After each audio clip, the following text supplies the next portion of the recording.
and welcome everyone a new episode of Money Means Business. Today we are going to tackle a number of issues and we are going to cover what's going on as we speak in Gaza. Why? Because with the Egyptian-Qatari mediation, the truce at last took effect 2 days ago, and there were some signs that it can continue for more days to come, and we all hope that we can reach a permanent comprehensive ceasefire.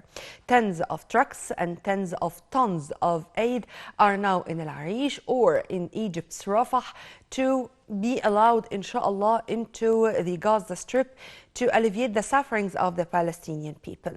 Also, we are going to tackle a very important initiative which was launched by the World Youth Forum, part of our investment in our youth, in our Egyptian citizens, because I think that this is the most valuable investment ever.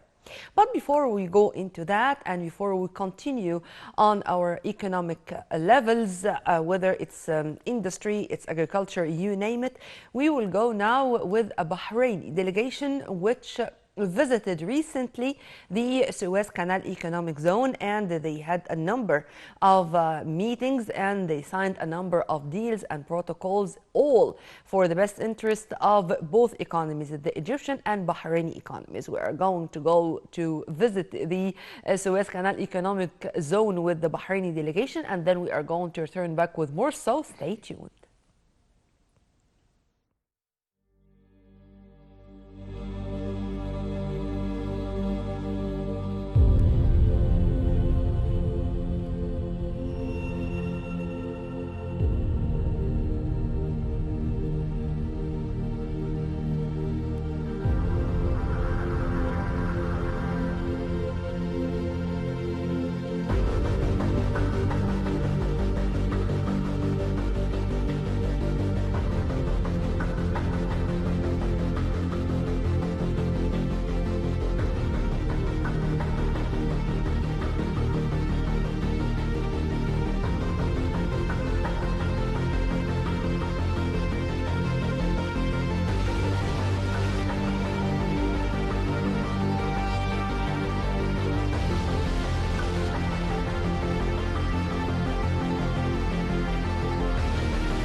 ذكريات ممتعة الواحد بيعيش. Welcome back, and we are going to start with the truth, as this is the most important piece of news we have.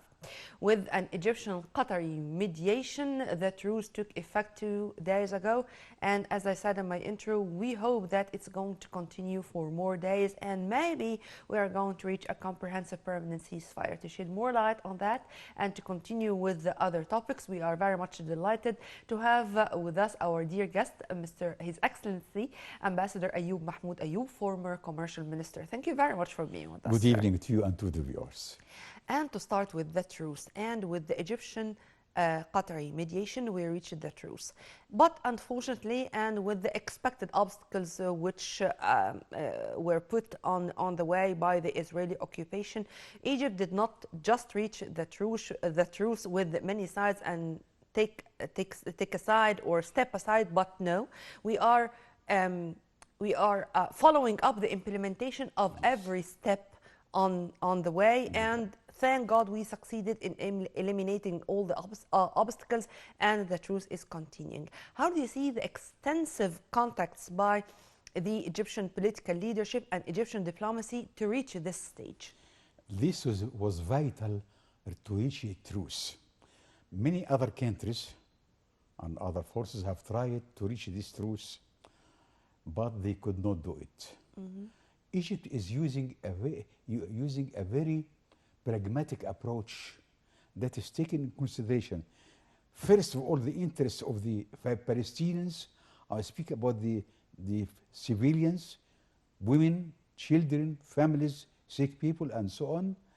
And at the same time, taking in consideration that there are occupational forces who need to secure their personnel. So Egypt did a very important and vital step by reaching or mediating to reach this truce, which at the same time Egypt is overseeing. That is to say, what overseeing means?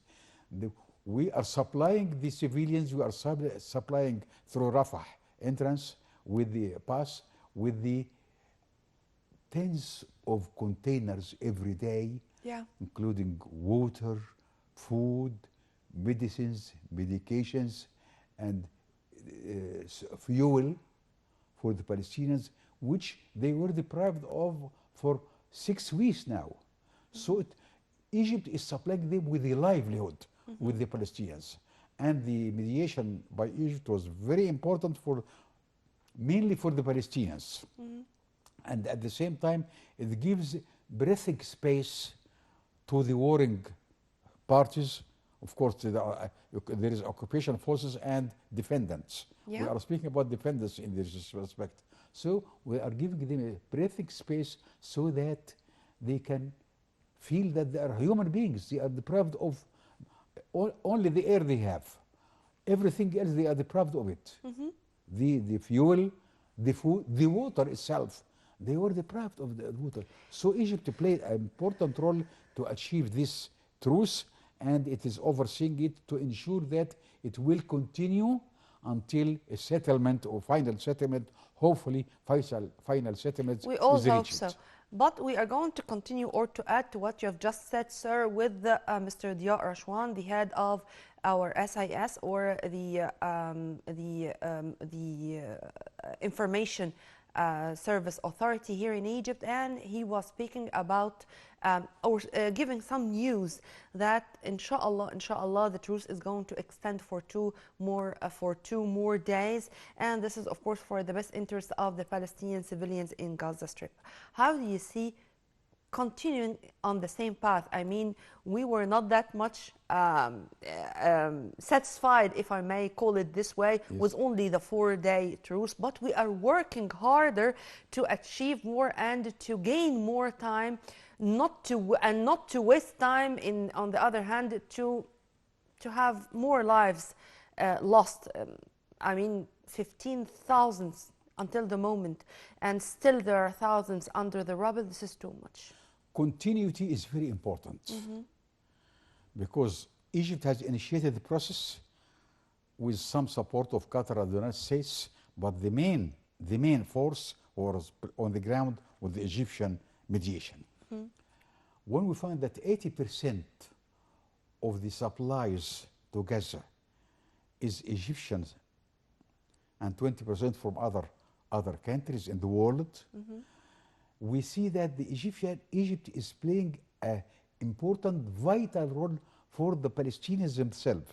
And at the same time, we want to ensure the continuity of the ceasefire. Yeah. That is to say that the Israelis, we are used that they break any settlement, any agreement, they break it. So this time, they paid a heavy price for the invading Gaza. And they know very well that the more they are on the ground, the more losses in human beings. I say human beings. Facts are now revealed. Yes. The truth is very clear.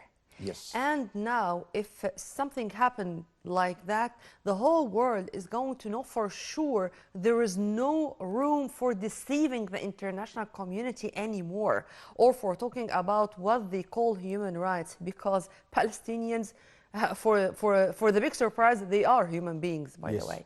Sir, I'm asking these questions because today there were important meetings between President Abdel Fattah al-Sisi and the top diplomats of Portugal and Slovenia.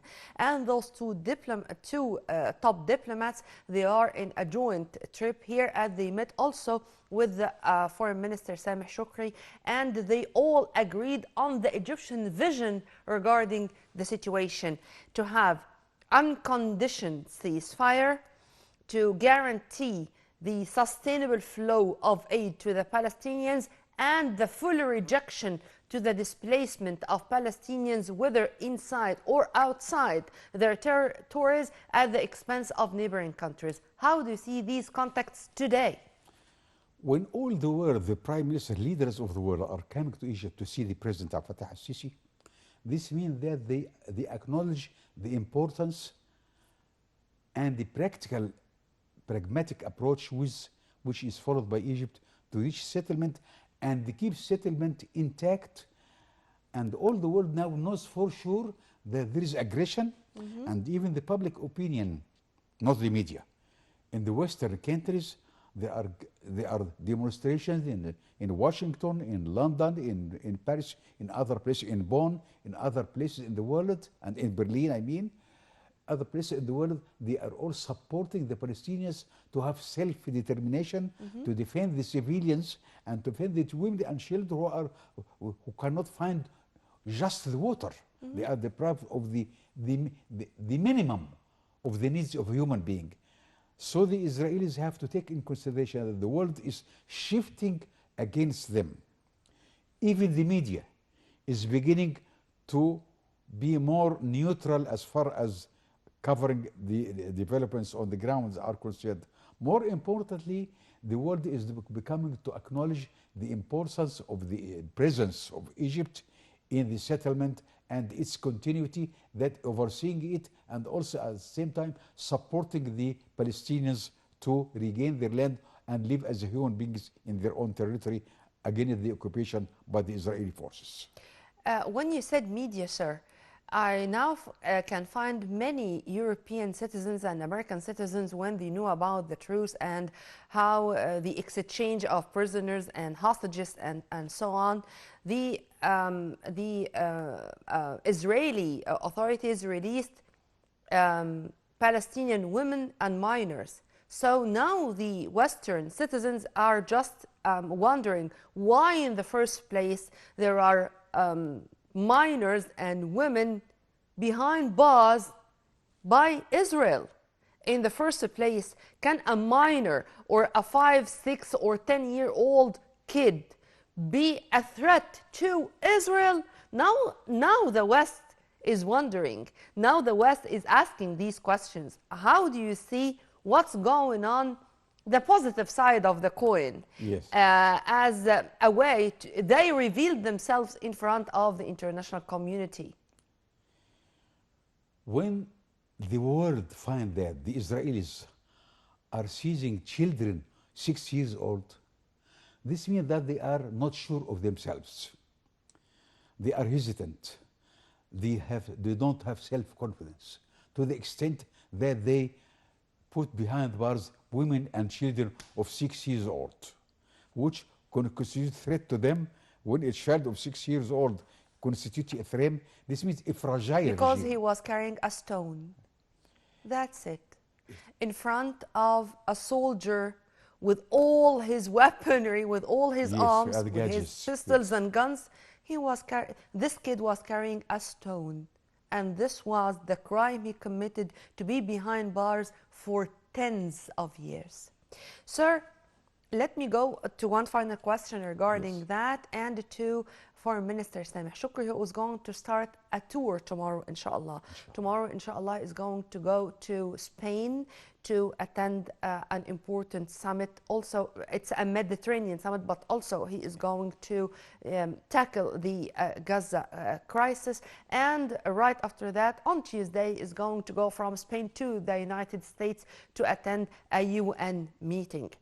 This is a diplomatic marathon, if I can call it this way. How do you see these diplomatic efforts, sir? A very active diplomatic effort is being played by Foreign Minister Sameh Shukri, and that is why the world, first of all, the leaders came to Egypt, and now we are going to Spain and to the United States to show that we can do a job, an important job, to reach a settlement and ensure continuity of this settlement, which is very important. Yeah.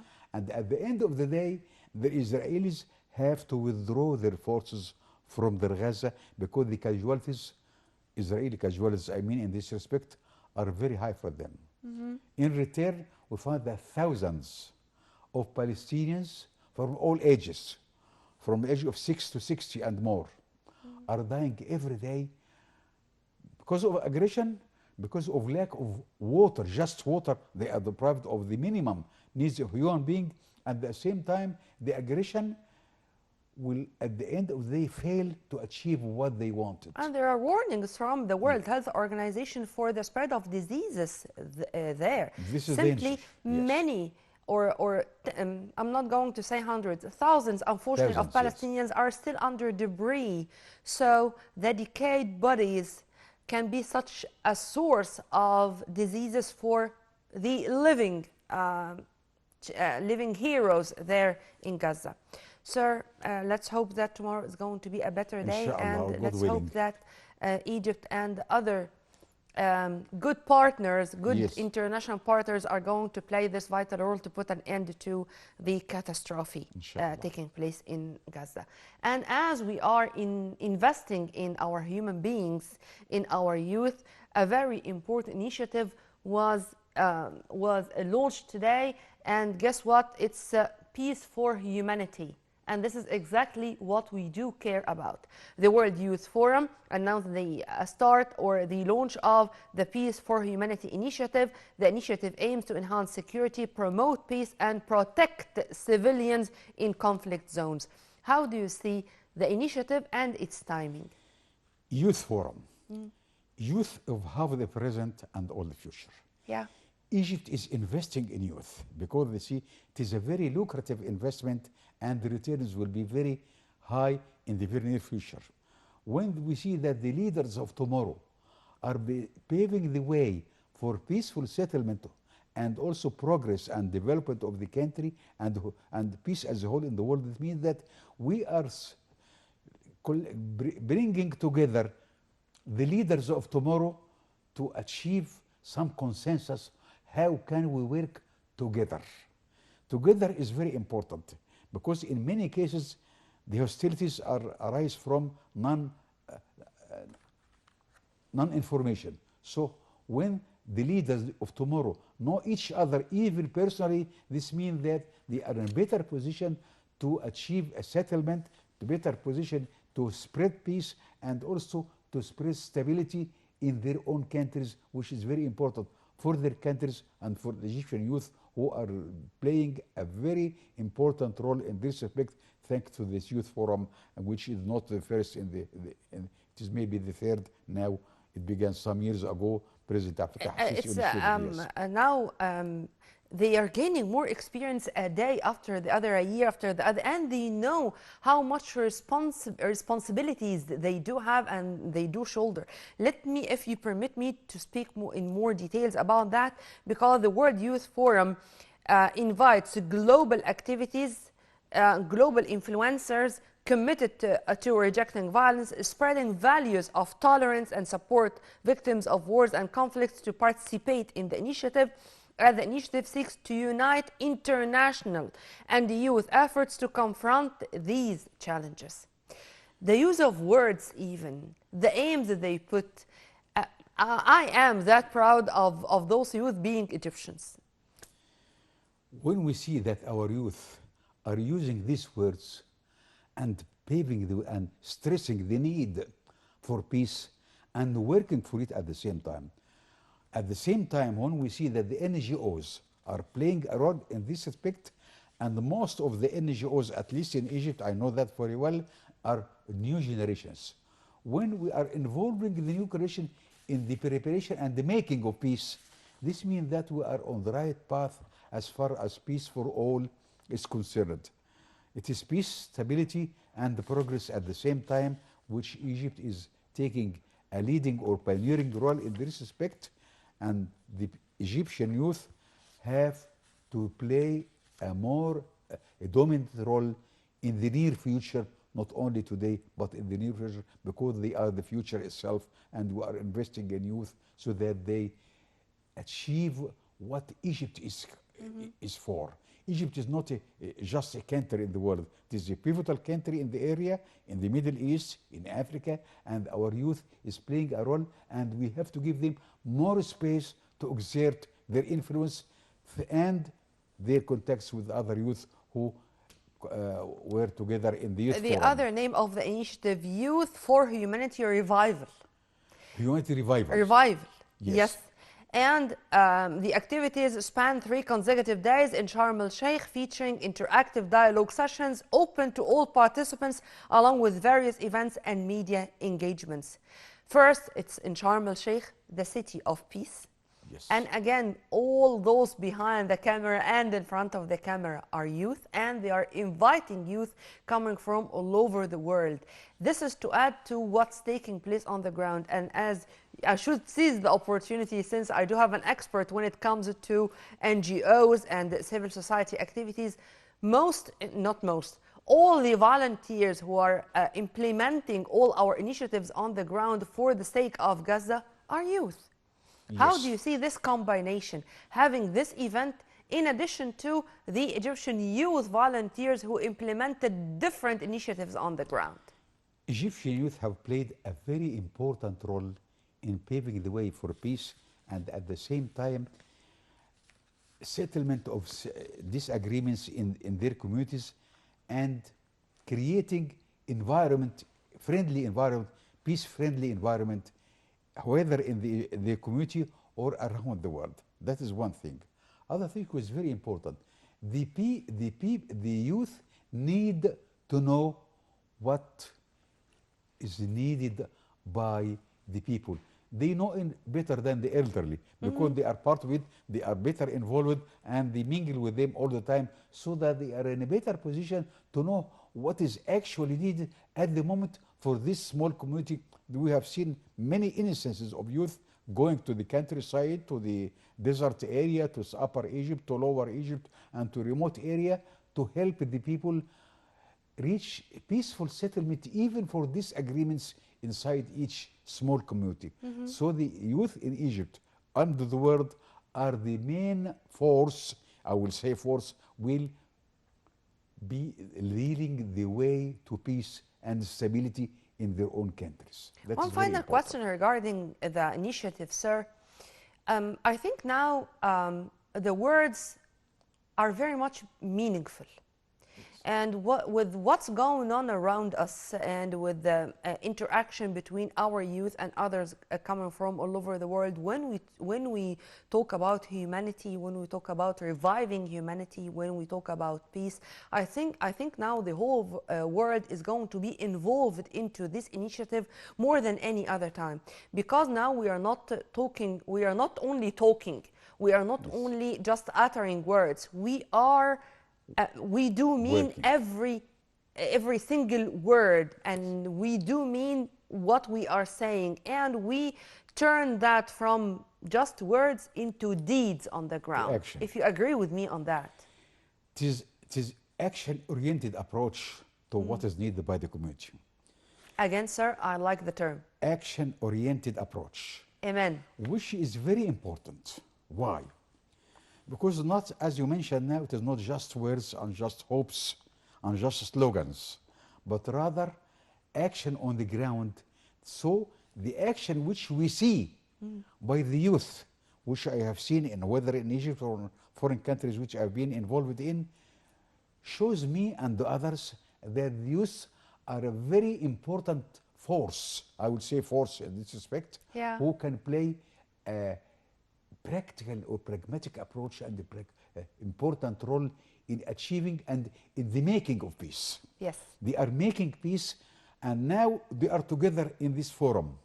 This is a very good opportunity for each of them to have contacts with other people from Japan, from Indonesia, from Chile, from the States, from Africa, and from Europe at the same time.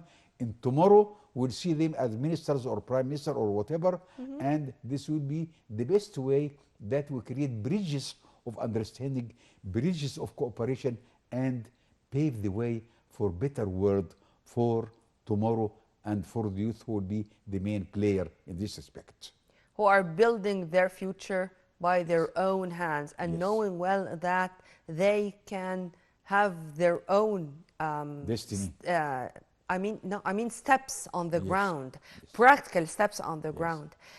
Well, I'm very proud with our youth, in fact, and we hope that this initiative is going to be one of our successful initiatives and attracting more youth coming from all over the world to be involved here under the umbrella of Egypt, the mother of all lands, the mother of the planet. Well, right after the short break, we are going to turn back with more, so stay tuned.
Welcome back.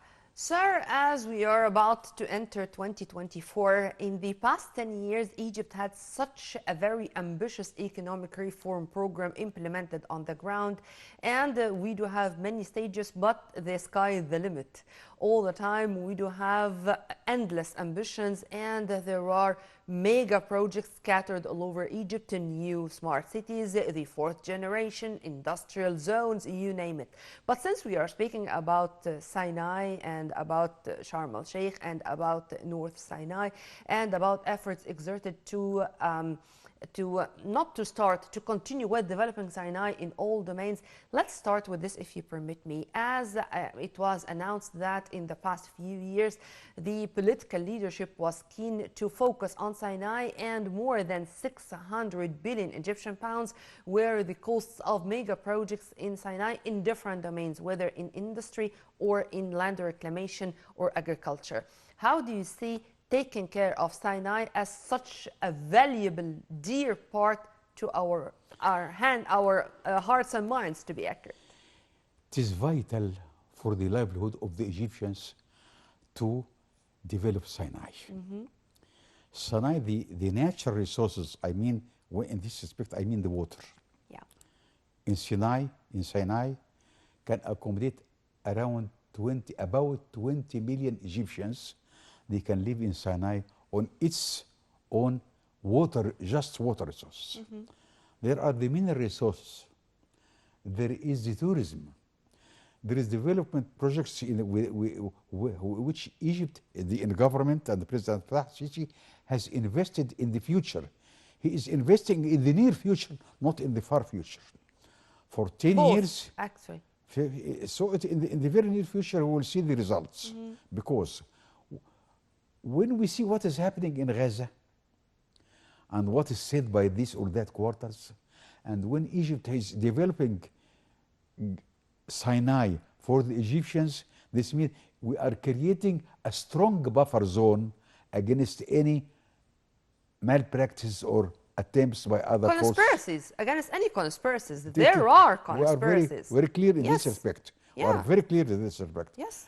No foreigners, whatever the name is, or Arabs or non-Arabs or whatever, can touch Sinai Peninsula because all the Egyptians are behind their political leadership in this respect. The red lines. It is a red line. The red lines which were announced by our political leadership, and as you've kindly mentioned, we are all behind that. But I'm asking these questions in specific regarding Sinai because many thought that Sinai, it's only Sharm el-Sheikh, it's Dahab or Nuweiba, No. it's only the wonderful Red Sea resorts we have, but millions of fedans, land reclamation, mining, phosphate, precious stones even, Yes. you name it. So how do you see establishing new communities and making Sinai closer to the delta with the tunnels and with the bridges, with the access and the network of new roads, the infrastructure development, I mean? When we see that during the last 10 years, 6 tunnels were created between the delta or the western bank of the Suez Canal and the eastern bank that is leading to Sharm el-Sheikh, to Abu Znema, to other parts, to Rafah, and all parts of Sinai.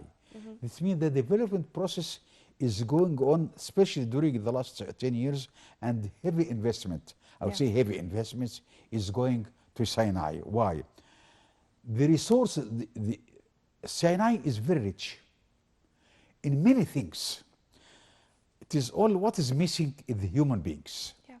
Now, when we are paving the way, are creating industrial communities there, we see cement factories in Sinai already. Yeah. We see in Abu Znima and other parts in the Abu Days, we see petrol and minerals. When we see the silica, they buy it from Abu Days and in the western part of Sinai.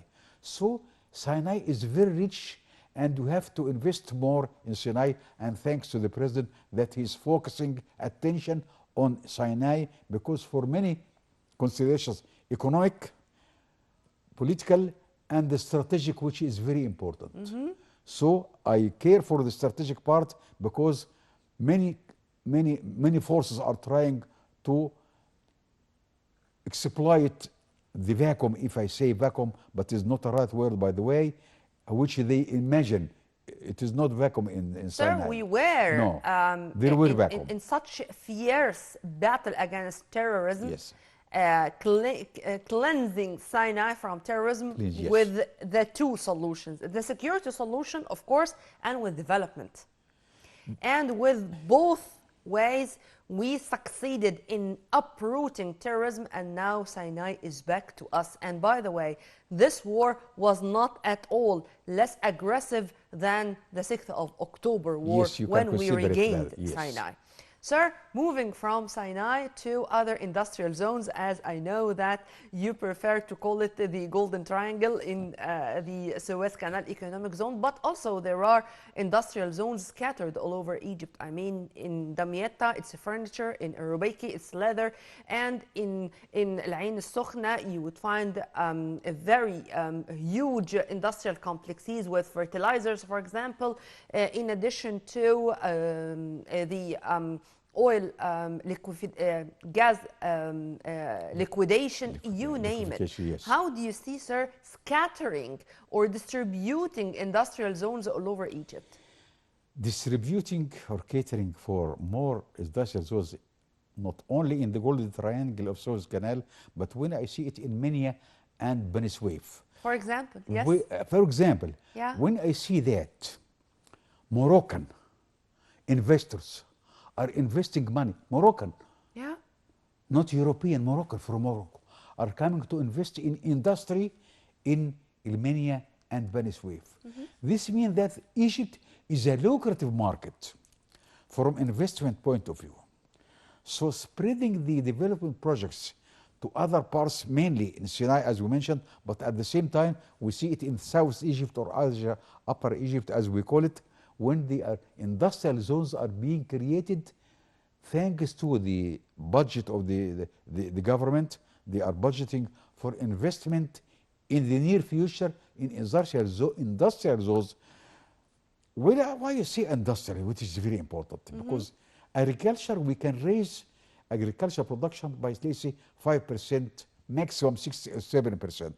But when it comes to industrial production, we can raise it, we can Point double of it. order, sir, if you permit me, with the 1.5 million fedans reclamation, it's going to be much more than that because our expansion is vertical and horizontal. It is horizontal at the same time. Yeah. Which is very important. Yes. So we are going in both ways. Yeah.